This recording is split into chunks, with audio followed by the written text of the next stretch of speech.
welcome back to the podcast. Thank you very much for being here. I appreciate it. If you are new, welcome aboard. I'm glad to have you. If you are an oldie, then thank you for sharing. Thank you for coming back. All right, today we are going to talk about some questions and answers that I have been getting. And we're going to talk about some stuff that I have been seeing online that is incorrect. And we're just going to set the record straight a little bit on a couple of things. First off, let's talk about the Nelson Nash Institute, the council that was created. I have had a couple of people email me because the Nelson Nash Institute sent out a formal notice that a council was formed, and I am part of that council. So a couple people have reached out to me to congratulate me. I am super excited about it. I am humbled to be asked to be a part of that council. It was not easy for the Nelson Nash Institute and David Stearns, who is Nelson's son-in-law and runs NNI. It was not easy for him to decide who he wanted on the council, but he was very particular to pick those of us that are very authentic to infinite banking, that teach it correctly, that are full-time agents and all that good stuff. And so I am super excited, and good things to come out of that. There are a lot of you that have been listening to my podcast for a long time. If you haven't and you go back and listen, you will see that I am as authentic as hopefully Nelson would want us to be or want me to be. But there is so much misinformation out there about infinite banking, and it drives me a little bit batty. And so I very much try not to go on too many rants about it, but I very much try to teach the honesty side of all of it and what it means, because so many people have taken it out of context. So many people say, well, this is just how it is, when in fact, they're not actually talking to clients and, looking at what is happening in somebody's life. And that is something that I see all the time, that somebody will come to me and nobody has asked them what their future goals for business growth are, what they envision happening, what are their dreams and aspirations. And as crazy as that may sound, I am not a goal setter. Let's just be certain when I say, hey, what are your goals? I mean, what are your dreams and aspirations? What is that crazy thing that you want to do that everybody tells you can't do, that you're like, this is what I want to do? I'm the girl that's like, that's so exciting. And I want to implement that. I want to help you get there with the infinite banking concept. And so many people don't do that. They say, hey, let's meet for 10, 15, 20 minutes, maybe a half an hour. And in a half an hour, I'm going to tell you how much premium you should put in.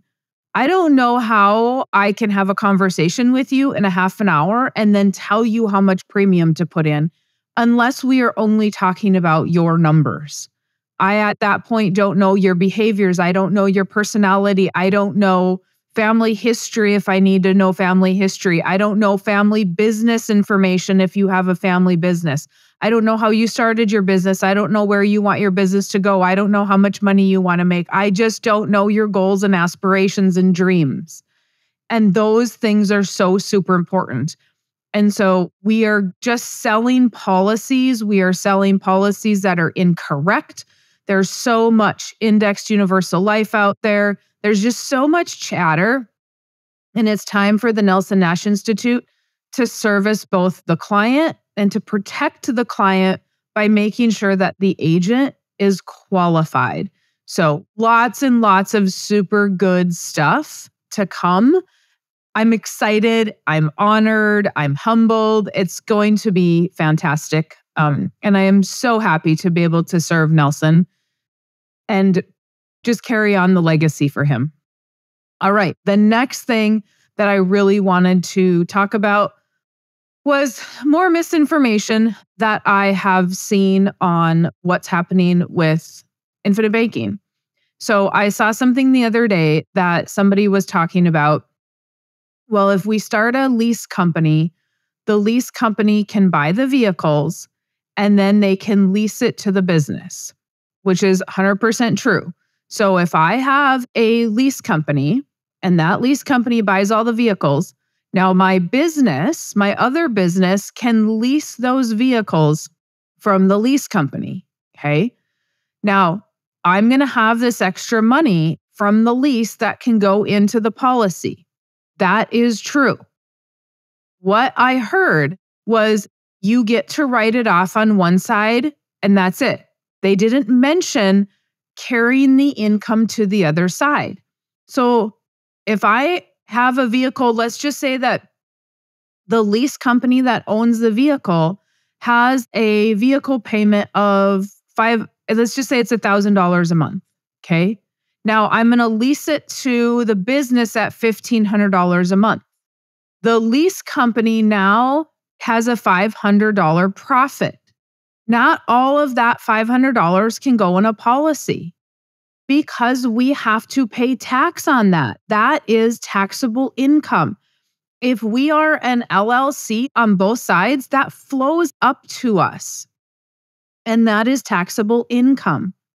Now, if we're an S Corp or if we are a C Corp, that is a different story. And I get what I saw. I understand that it was a clip, but it was a clip from an individual that was not doing this. They were sitting down with somebody. And this was just a recording of that. And so these are the kinds of things that have this misconception. It's no different than just the general conversation in infinite banking of, hey, pay back more interest or charge the company more interest. And I talk about this too. And I tell clients that, you can do that. But I follow that up with its interest income on the other side. So if Mary Jo lends without the bank money, and let's say that I borrow it from my policy at 4%, and I'm going to lend it to without the bank at 14%. Okay. That 10% gain has to be claimed by me as interest income. I have to pay tax on that. It is federal and state tax only. From what I have been told, I am not a CPA. Talk to your CPA. It is federal and state tax only. No Social Security, no Medicare. So interest income is passive income. It is taxed differently. Yes, it is an absolute correct strategy, but we have to tell people the whole story. What's happening is that people aren't getting the whole story. They're getting half of a story. Even the extra interest. Everybody is saying, okay, that's fantastic. Pay this extra interest. Yes, it is fantastic. You're going to have to claim it on one side. Can it go in a policy on the other? Possibly not. If your policy is already filled and you don't have room to put it in because it could mech, then you would have to start another policy. And I just went over this a couple podcasts ago. And so this is so important that we just act like we're making all of this money. Oh, you can borrow money. You can make money buying cars because you're going to pay interest back. Interest always goes to the insurance company. Anything extra will go to you. The point of the policy is because we have the uninterrupted compound interest. That when we pay premium, we make money. When we take loans, we don't make money. Think about this. I'm going to pay interest to the insurance company and I'm going to pay my principal back. Anything extra for interest goes in as premium payment. Premium payments make us money because of the uninterrupted compound interest. The action of the loan did not make us money. The overpayment of interest that then went into the policy as a payment to paid up additions is AKA premium, made us money. And so there is so much of this noise. And I heard this again because we keep talking about lending money to ourselves and leasing vehicles and all that good stuff. And it is literally good stuff. Nelson talks about having a leasing company with the truckers. If you are a trucker, Nelson's book goes over that scenario of leasing the truck from your leasing company. Now, if you have a fleet of vehicles, if you are a landscaper, if you are an electrician, if you are a plumber, if you have a business that has a fleet of vehicles, a fleet, meaning probably 3, 4, 5 or more. Now, again, talk to your accountant about this. I personally, if I had a fleet of vehicles, I would have a separate business owning those vehicles and then leasing those back to the landscaping company. Why? Because that you're going to have a different liability protection. Okay? An attorney question, not an accountant question. You will have those vehicles protected different legally. Then you can lease them to the company. Fantastic idea. Again, just know how it comes back to you. And sometimes the benefit of it coming back to you in some cases does not matter. If you're a sole proprietor and you're moving money back and forth as a sole proprietor thinking this is amazing, it's not, because you're a sole proprietor. It's just you going back and forth. There's not going to be any benefit to this. You have to have the correct structure. And again, the video I heard was just a short piece of the conversation that probably happened later, and they were just using whatever they were using for marketing. The downside of marketing is that some people don't talk to the person that was doing the video, right? Some people will even take what I say and just take a short piece of it and go run with it, and they'll go talk to a different agent. That agent has no idea. Their head from there, you know what they're doing. And so they're just going to take that information and maybe you'll go to your accountant and then it's going to be bad in the end. You have to make sure that you're doing your due diligence. So those are the two bigger things. I'm not going to get super long today, but those are the two bigger things that have just come up in the last couple of weeks that I wanted to address, because I just do not, especially this one. If you're hearing stuff on social media, please remember that was a 3-minute clip. Please remember that there are people that are not telling the whole truth of how this works. They're saying what they need to say in order to drum up commission. Okay? If you don't follow through and do the rest of your due diligence, and you don't do the rest of your paperwork and set things up correctly on the legal side for taxes, for legal protection, you're the one that's going to get screwed in the end because somebody was a fast talker and trying to just not give out a lot of information. I find it crazy how many times I meet with people.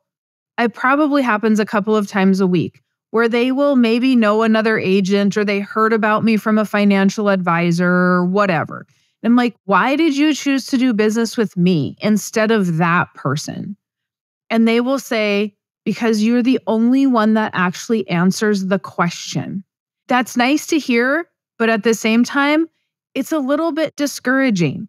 I know I'm not the only one, but obviously it's few and far between people that are actually answering questions and giving out information. I don't care. I'll give out all the information I can. I am not worried about running out of business and gatekeeping information. But so many people want to talk around the subject so that they can make a sale instead of telling the whole truth. And we need to tell the whole truth. And I try to, even with marketing, I try really, really hard. Because I never want somebody to be under the assumption of a half truth. But that also comes back to you, the consumer, that you need to do your due diligence and you need to be working with people that really get it. And so if you're going to go to your local person, make sure that they understand. Had another story last week. They went to their local person. Yep, I got this. I know what I'm talking about. Looked at the illustration and I'm like, why? Why did they not put any money to the paid up additions? That doesn't even make sense as to why they say they understand infinite banking and then they don't even use a paid up additions rider. Clearly, they haven't even read Nelson's book.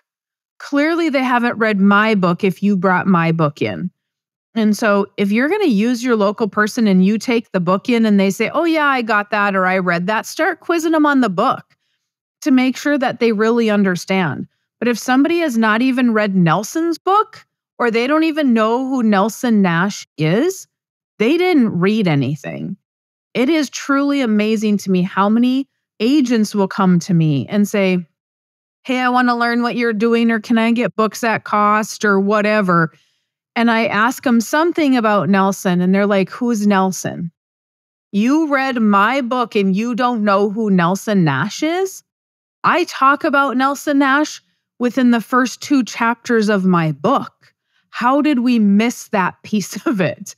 And so it's very alarming. Anywho, that is all I got for today, you guys. Let me know if you have other questions, if you have topics that you want covered, if you have questions that you've heard elsewhere, comments that you've heard elsewhere.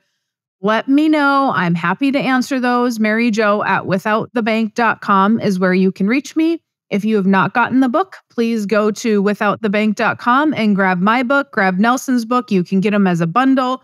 Everything is right there. You can even get the audio there that downloads. So go there. Otherwise, let me know if you need me, and you guys have a fantastic rest of your day.